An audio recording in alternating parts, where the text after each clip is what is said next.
भारतीय reserve bank ने खुदरा भुगतान के लिए अखिल भारतीय इकाई की प्राधिकरण रिलीज रूपरेखा तैयार की है। निजी कंपनियों के लिए भुगतान प्लेटफॉर्म स्थापित करने का मार्ग प्रशस्त करते हुए रिजर्व बैंक ऑफ इंडिया ने कहा है कि इच्छुक व्यक्ति 26 फरवरी 2021 तक आवेदन जमा करा सकते हैं।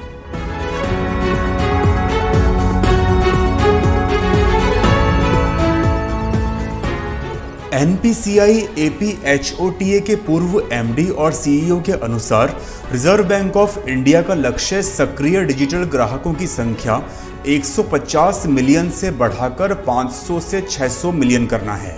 उन्होंने बताया कि डिजिटल लेन देन की मात्रा पिछले 5 वर्षों में लगभग 5 गुना हो चुकी है, जबकि ग्राहकों की संख्या केवल 2 गुना बढ़ी है। कंपनी अधिनियम 2013 के तहत भारत से एक पात्र कंपनी को इसमें शामिल किया जाएगा।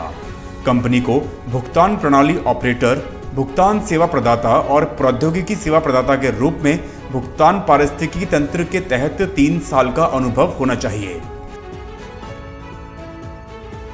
PNS अधिनियम प्राधिकरण प्राप्त करने के लिए पात्र इकाई रिजर्व बैंक ऑफ इंडिया के तहत अधिकृत कंपनी होगी। यह PSS अधिनियम के प्रावधानों और अन्य प्रासंगिक विधियों और निर्देशों, विवेकपूर्ण नियमों और अन्य दिशा निर्देशों द्वारा शासित होगी। इकाई के प्रमोटर या प्रमोटर समूह के रूप में आवेदन करने के लिए पात्र सभी संस्थाएं भुगतान प्रणाली ऑपरेटर, भुगतान सेवा प्रदाता और प्रौद्योगिकी सेवा प्रदाता के रूप में भुगतान पारिस्थितिकी तंत्र में 3 साल के अनुभव के साथ निवासी भारतीय नागरिकों के स्वामित्व और नियंत्रण में रहेगी। साथ ही कंपनी के शेयर होल्डिंग्स पैटर्न में विविधता होगी। भुगतान की गई पूंजी का 25% से अधिक रखने वाली किसी भी इकाई को प्रमोटर माना जाएगा। आवेदक संस्था के पत्र को खुदरा भुगतान प्रणालियों के लिए अखिल भारतीय पात्र इकाई के संचालन की प्रस्तावित गतिविधियों को शामिल किया जाना अनिवार्य होगा। आवेदक इकाई में किसी भी प्रत्यक्ष विदेशी निवेश या विदेशी पोर्टफोलियो निवेश के मामले में यह होगा। फॉरेन एक्सचेंज मैनेजमेंट एक्ट के तहत बनाए गए नियमों और विनियमों के तहत लागू पूंजी आवश्यकताओं को पूर्ण करे। प्राधिकरण के आवेदन के साथ फॉरेन एक्सचेंज मैनेजमेंट एक्ट के तहत बनाए गए नियमों और विनियमों के तहत सक्षम प्राधिकारी से आवश्यक अनुमोदन प्रस्तुत करे।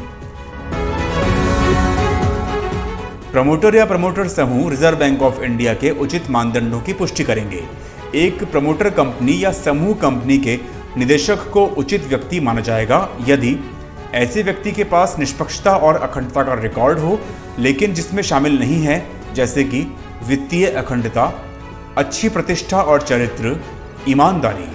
ऐसे निम्नलिखित व्यक्तियों को किसी भी अयोग्यता में शामिल नहीं किया गया है, जैसे कि RBI द्वारा प्रशासित कानूनों के तहत किसी भी अपराध के लिए न्यायालय द्वारा दोषी ठहराया गया हो, दिवालिया घोषित किया गया हो, किसी भी वित्तीय प्रणाली में विनियामक प्राधिकरण द्वारा पारित वित्तीय प्रणाली में पहुंचने से व्यक्ति को रोकना या प्रतिबंधित करना, सक्षम न्यायालय द्वारा अयोग्य पाया जाना या आर्थिक रूप से असक्षम होना।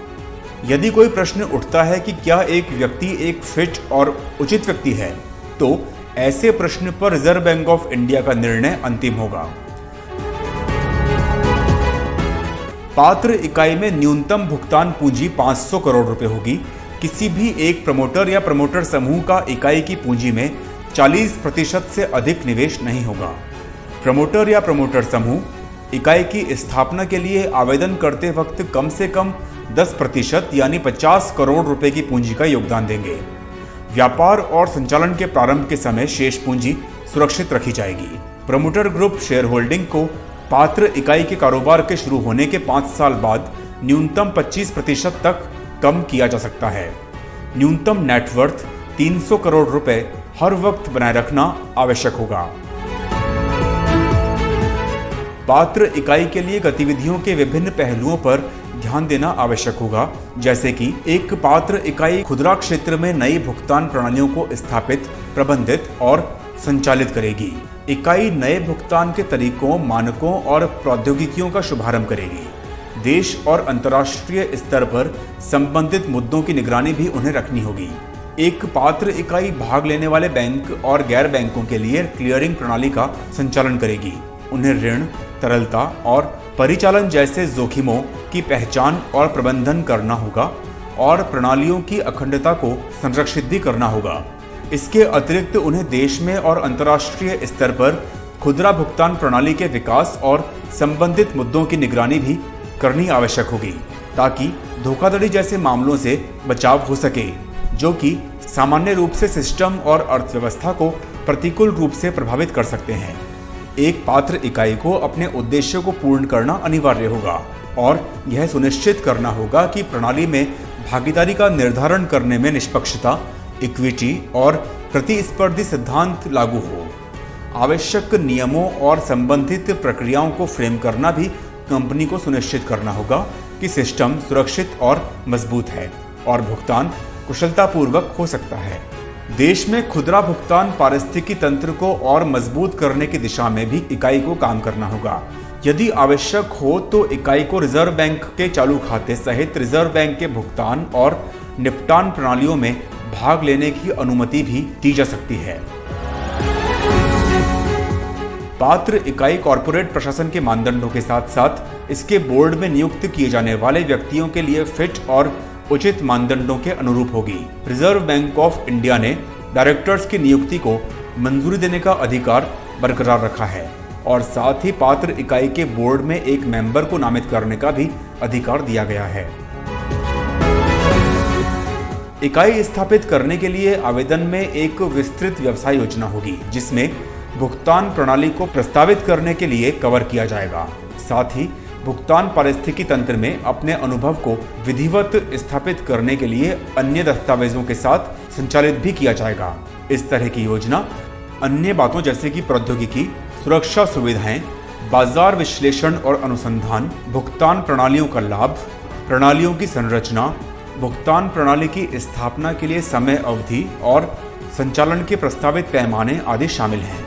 एक इकाई के रूप में अपनी जिम्मेदारी को पूर्ण करने के संदर्भ में संगठनात्मक रणनीति भी योजना में दी जाएगी। इकाई 6 महीने के भीतर कारोबार शुरू करेगी। भारतीय रिजर्व बैंक ने अपने बयान में पुष्टि की है कि आवेदनों की जांच केवल एक बाहरी सलाहकार समिति द्वारा की जाएगी। EAC अपनी सिफारिशें केंद्रीय बैंक को सौंपेगा। भुगतान और निपटान प्रणाली के नियमन और पर्यवेक्षण के लिए बोर्ड को पात्र इकाई या संस्थाओं की स्थापना के लिए प्राधिकरण जारी करने पर अंतिम अधिकार होगा। इसके अलावा रिजर्व बैंक ऑफ इंडिया ने भुगतान प्रणाली ऑपरेटर्स के लिए स्वनियामक संगठन के रूप में एक उद्योग संघ को मान्यता देने संबंधी एक मसौदा भी रखा है। SRO सभी भुगतान प्रणालियों के ऑपरेटर्स को कवर करेगा और उनसे सुरक्षा, ग्राहक सुरक्षा और प्रतिस्पर्धा पर सर्वोत्तम प्रथाओं का पालन करने की उम्मीद की जाएगी।